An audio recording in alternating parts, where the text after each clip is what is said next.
pat모섬에서 사도 요한이 복음을 전했다는 그 이유 때문에 유배되었던 작고 거친 화산섬이 pat모섬입니다. 로마 제국 시대의 정치범들을 유배보내던 아주 악명 높은 곳이었습니다. 육지로부터 한 60km 정도 떨어진 바다 한가운데에 있는 작은 화산섬이죠. 사도 요한은 예수님의 12 제자 가운데 한 사람이었습니다. 그는 도미티안 황제의 기독교 박해 시기에 이 섬으로 유배되었습니다. 9절 말씀은 이렇게 기록하고 있죠. 나 요한은 너희 형제요 예수의 환난과 나라와 참음에 동참하는 자라. 하나님의 말씀과 예수를 증언하였으므로 말미암아 이것 때문에 pat모라 하는 섬에 유배되어 있었다라는 것입니다. pat모섬에는 사도 요한이 계시를 받았다고 전해지는 계시록 동굴이 있다라고 합니다. 추정하기는 이런 동굴에서 요한은 주후 95년, 96년경 어느 주일에 성령에 감동하여 보고 듣고 체험한 것을 요한계시록에 기록하였습니다. pat모섬에 유배된 사도 요한의 당시의 나이는 80세에서 90세 사이로 그렇게 예측합니다. 사도 요한을 한번 생각해 보십시오. 작은 섬입니다. 사방은 바다로 둘러싸여 있었고 들리는 것은 무엇이었겠습니까? 하나님의 음성? 아니었죠. 파도 소리, 바람 소리. 아마도 여기서 나는 이렇게 생을 마감하겠구나라고 그런 생각을 하지 않았을까 생각합니다. 사도 요한의 많은 동료들은 이미 순교를 당했습니다. 모든 사도들은 다 순교를 당한 상황이었죠. 야고보는 돌에 맞아서 죽었고 베드로 형님은 십자가에 거꾸로 매달려서 죽었고 위대한 사도 바울은 목이 베어 죽임을 당했습니다. 이제 그만 남았죠. 그리고 함께 신앙생활했던 신자들을 거기서 생각해 보면 믿음을 지키기 위해서 삶의 터전이 있는 고향을 떠나서 이유 없이 이방인과 나그네가 되어 떠돌아야 했고 또 성도들은 극심한 박해를 피해서 지하로 숨어 들어가 비인간적인 삶을 살다가 세상을 떠나기도 했습니다. 당연히 그 가운데서는 믿음을 포기하고 세상으로 돌아간 사람들도 있었습니다. 그럼에도 불구하고 세상은 아무 변화가 없는 것 같았습니다. 그리고 그냥 이렇게 흘러갈 것 같았겠죠. 아마도 요한은 pat모섬에서 그런 마음으로 기도나 또 말을 하나님 앞에 올려드렸을 것입니다. 하나님, 이 모든 것을 보고 계십니까? 하나님, 하나님, 우리는 그 불쌍한 신자들은 어떻게 믿고 또 어떻게 또 살아가야 합니까? 이 질문은 이 시기 사도 요한과 성도들의 질문이었을 것입니다. 그 당시에 사도 요한과 성도들은 이 질문을 던지며 신앙생활을 했을 것입니다. 여러분, 오늘도 우리는 또 어떤 성도들은 지금 보이는 것이 망망대해 뿐이고 들리는 것은 바람소리뿐인 막막한 환경 가운데 살아가기도 합니다. 믿음의 승리를 맛보면 좋겠지만 상실과 또한 긴 인내의 시간을 살아가기도 합니다. 세상을 보면서 다른 사람들을 보면서 순간순간 신앙의 회의가 들기도 할 수 있습니다. 하나님이 정말 나와 함께 하시는가? 하나님이 정말 나를 그리고 나와 같은 신자들을 아시는가? 신앙을 가지고 그 위에서 살아가는 것이 정말 의미가 있을까? 그렇게 홀로 또다시 주일 아침을 맞는 사도 요한은 아마도 여느 주일처럼 기도하고 있었던 것 같습니다. 그러던 어느 날 10절에 주의 날에 내가 성령에 감동되어 내 뒤에서 나는 나팔 소리 같은 큰 음성을 들었으니 라고 얘기하고 있죠. 소리를 들었는데 그 소리가 뒤에서 났다라는 것입니다. 그리고 그 소리가 나팔 소리 같았다라는 것입니다. 여러분, 실제로 나팔 소리를 들어보신지 모르겠지만 나팔 소리가 엄청 큽니다. 아마 깜짝 놀랐을 것입니다. 주님은 거기에 찾아오셨고 그리고 사실은 주님이 거기에 계셨습니다. 여러분, 주님은 pat모섬에 있는 우리 그리고 pat모섬의 사도 요한과 같은 상황과 그런 마음으로 살아가는 우리의 pat모섬에 함께 하십니다. 계시록의 첫 시작은 바로 이것을 우리에게 먼저 알려주고 있습니다. 시편 139편 8절 이하에 내가 하늘에 올라갈지라도 거기 계시며 수월에 내 자리를 펼지라도 거기 계시니이다. 내가 새벽 날개를 치며 바다 끝에 가서 거주할지라도 거기서도 주의 손이 나를 인도하시며 주의 오른손이 나를 붙드시리이다. 뒤에서 나타나셨습니다. 여러분, 예수님은 우리와 함께 하십니다. 오늘도 지금 여기에서 우리와 함께 하십니다. 앞에 보이지 않는다고 그분이 계시지 않으신 것이 아니고 그분은 우리의 뒤에서 우리를 지켜보고 계십니다.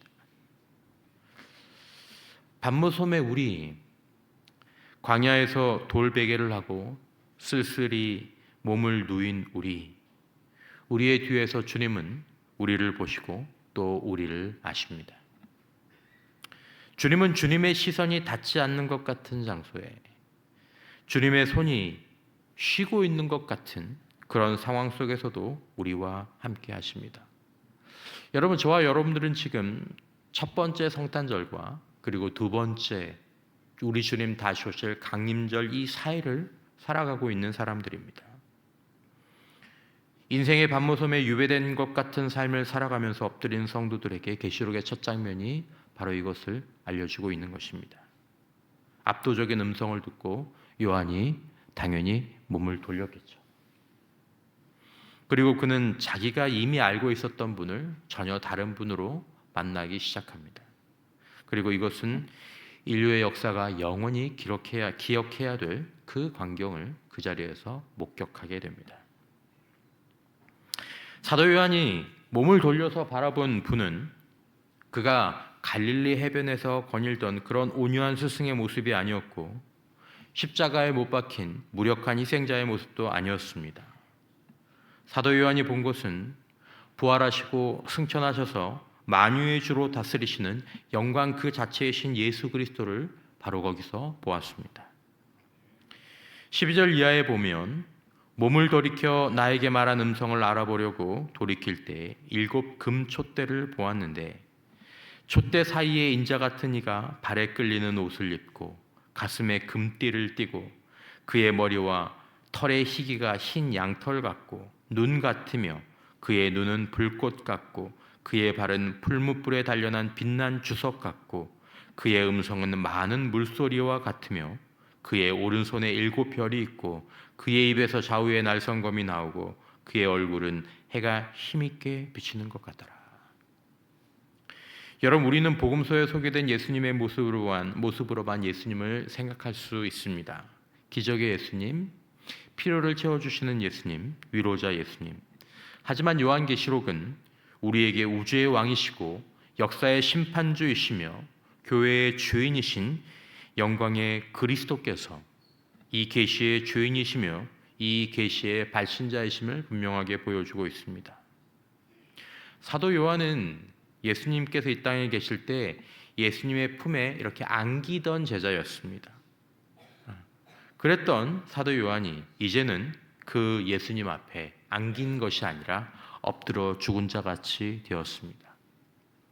이것이 우리의 주님의 영광을 마주할 때 우리의 모습일 것입니다. C.S. 루이스의 소설 나니아 연대기에서 거기에 나오는 아이들이 위대한 사자 아슬란이 안전한지를 묻습니다. 아슬란은 유다 지파의 사자를 암시하는 분입니다. 그때 그 질문을 들은 비버씨가 아이들에게 대답하죠. 안전하냐고? 누가 안전하다고 했어? 물론 그는 안전하지 않아. 하지만 그는 선하시지. 그는 왕이시다. 내가 분명히 말하마. 주님의 영광은 우리를 두렵게 합니다. 그 주님은 지금도 살아계신 줄 믿으시기 바랍니다. 그 거룩하심 앞에 우리는 감히 고개를 들 수 없을 것입니다. 우리는 그분을 뵙게 될 것입니다. 그분은 안전하지 않습니다. 우리가 그를 안전하게 생각하고 있다면 우리가 그분을 오해하고 있는 것입니다. 그러나 그 모든 위엄과 권능의 주님은 선하신 분이십니다. 그리고 그분이 이제 사도 요한을 통해 초림과 재림, 첫 번째 성탄절과 다시 오실 주님 그날 사이를 살아가는 우리를 위해서 말씀하시는 것입니다. 18절에서 20절 사이에 17절에 10절 사이에 내가 볼 때 그의 발 앞에 엎드러져 죽은 자 같이 되매 그가 오른손을 내게 얹고 이르시되 두려워하지 말라. 나는 처음이요 마지막이니 곧 살아있는 자라. 내가 전에 죽었었노라. 볼지어다 이제 세세토록 살아있어 사망과 음부의 열쇠를 가졌노니 라고 말씀하십니다. 온 우주를 창조하신 그 권능의 손이 지금 두려움에 떠는 한 늙은 사도의 어깨 위에 놓여집니다. 여러분, 하나님이 위대하신 우리를 파괴하기 위한 것이 아닙니다. 우리를 다시 살리시고 우리를 붙들어 주시기 위한 것입니다. 주님은 분명히 말씀하십니다. 그 영광의 주가 이렇게 말씀하시죠. 나는 처음이요 마지막이요 곧 살아있는 자라. 내가 죽었었노라. 이분이 누구십니까? 볼지어다 이제 세세토록 살아있어 사망과 음부의 열쇠를 가지고 있다라고 말씀하십니다. 처음이요 마지막이란 말씀은 시작과 끝을 주님이 잡고 계신다라는 것입니다. 8절에도 하나님께서 말씀하시죠. 주 하나님이 이르시되 나는 알파와 오메가라. 헬라어의 첫 자가 알파고 마지막 자가 오메가죠. 영어로 치자면 A고 Z죠. 이제도 있고 전에도 있었고 장차 올 자요 전능한 자라 하시더라. 그 하나님을 바라보는 저와 여러분들 되시기를 축원합니다. 횡포를 부리며 극악한 방법으로 신자들을 죽이고 핍박하던 황제가 시작과 끝이 아니라는 것입니다. 돈이 시작과 끝이 아니라는 것입니다. 건강도 시작과 끝이 아니라는 것입니다. 그리스도 안에서 하나님이 시작과 끝을 잡고 계시다라는 것입니다. 끝이라는 것은 목적이라는 의미도 있습니다. 이분이 누구십니까? 살아있는 자라. 내가 전에 죽었었노라. 볼지어다 이제 세세토록 살아있으리라. 십자가에서 죽으시고 부활하신 그 주님이십니다. 계시록의 주님은, 예수님은 사방과 음부의 권세를 가지고 계시고 주님은 우리에게 그 위대한 손을 얹고 지금도 말씀하시는 것입니다. 두려워하지 말아라. 반모섬에 있는 너희 두려워하지 말아라. 이방인과 나그네 너희 두려워하지 말아라. 나는 처음과 마지막이고 끝은 내 손에 있고 나를 알고 나는 살아있고 내가 전에 죽었던 자다. 여러분, 우리가 왜 인생의 반모섬에서 세상의 핍박과 시련 가운데 상실 속에서 두려워하지 않을 수 있습니까? 주님이 살아계시기 때문인 줄 믿습니다. 그분은 전에 죽었던 분입니다. 그분은 죽으시고 부활하시고 확실히 승천하시고 보좌 우편에 계십니다. 주님은 사망과 음부의 열쇠, 죽고 사는 모든 권세를 가지고 계시기 때문입니다. 그러므로 믿음으로 죽으시고 부활하신 주님 안에 있는 신자는 인생의 반모섬에서 외로운 모든 순간에 이 세상의 권세들의 협박과 때로는 죽음의 위협 가운데에서도 이 주님을 바라보며 두려움을 밀어낼 수 있는 것입니다. 사도 요한은 주님이 지금 하시고 계신 것을 보았습니다. 주님은 사도 요한에게 일부러 그것을 보여주셨죠. 내가 지금 이렇게 하고 있다. 우리는 지금 주님이 무엇을 하고 계시는지 알아야 될 것입니다. 19절과 20절, 그러므로 내가 본 것과 지금 있는 일과 장차 될 일을 기록하라. 내가 본 것은 내 오른손의 7별의 비밀과 7 금촛대라. 7별은 7교회의 사자여 7촛대는 7교회니라. 20절에도 나오지만 16절에도 동일한 말씀이 나옵니다. 그의 오른손에 7별을 붙잡고 계십니다. 7별은 7교회의 사자들, 교회의 지도자들과 성도 공동체를 상징합니다. 이게 7별입니다. 그리고 7 금촛대, 7교회 사이를 거닐고 계시는 모습을 요한에게 보여주십니다. 여기서 당시에 핍박받고 소박한 교회와 유배당하며 흩어져 살던 성도들과 예수님과 어떤 내적인 관계가 있는지가 드러납니다. 여러분, 교회는, 성도들은 그냥 세상 풍파에 떠밀려 다니는 조각배가 아닙니다. 우리는 만왕의 왕이신 그분의 오른손, 주님은 오른손잡이십니다. 오른손. 가장 강한 손이 붙잡고 계신 그분의 소중한 별들인 줄 믿으시기 바랍니다. 교회와 성도는 사람의 것이 아닙니다. 교회와 성도는 주님의 것입니다. 주님은 하늘 보좌에서 그냥 우리를 뒷짐지고 내려다만 보시는 것이 아닙니다. 주님은 연약하고 때로 초라하고 문제가 많고 아픔이 많고 때로는 부끄러운 모습 그대로인 우리 교회의 공동체 촛대사를 지금도 친히 걷고 계시다라는 것입니다. 좋은 교회, 큰 교회만 주님의 교회가 아닙니다. 모든 믿음의 공동체는 그 주인이 주님이시고 주님은 오늘도 그 촛대 사이를 걸으시며 살피신다라는 것입니다. 그러기에 주님은 아십니다. 그러기에 주님은 아십니다. 그 현장에 계시기 때문에 아십니다. 물론 하늘에 계셔도 아시겠지만 일곱 별을, 교회의 사자들과 성도들을, 일곱 촛대를, 교회를 아시는 것입니다. 여러분, 교회와 성도는 주님의 것입니다. 우리 교회는, 우리 부서는, 그리고 저와 여러분들은 아무리 연약하고 초라해 보일지라도 주님의 오른손에 잡고 계신 소중하고 보배로운 소유입니다. 주님은 나의 것이라고 말씀하십니다. 촛대 사이를 다니시고 살피십니다. 교회와 성도는 주님의 사랑이십니다. 그분의 피로 사셨고 지금도 여전히 교회와 성도는 주님의 모든 사랑의 대상이십니다. 주님은 말씀하십니다. 일곱 별, 일곱 촛대, 그건 내 거야. 그리고 그들은 나의 사랑이다. 그들의 끝을 내가 잡고 있고 그들의 끝은 바로 내가 될 것이다. 아무것도 누구도 이들을 내게서 가져갈 수 없고 나의 사랑을 막지 못할 것이다. 이것이 요한계시록의 시작입니다. 사랑하는 성도 여러분, 하반기를 시작하며 저와 여러분들의 예배의 중심에 부활하신, 지금 살아계시고 세세토록 살아계신, 시작과 끝이 되실 그 영광의 주님을 예배하는 우리가 되시길 축원합니다.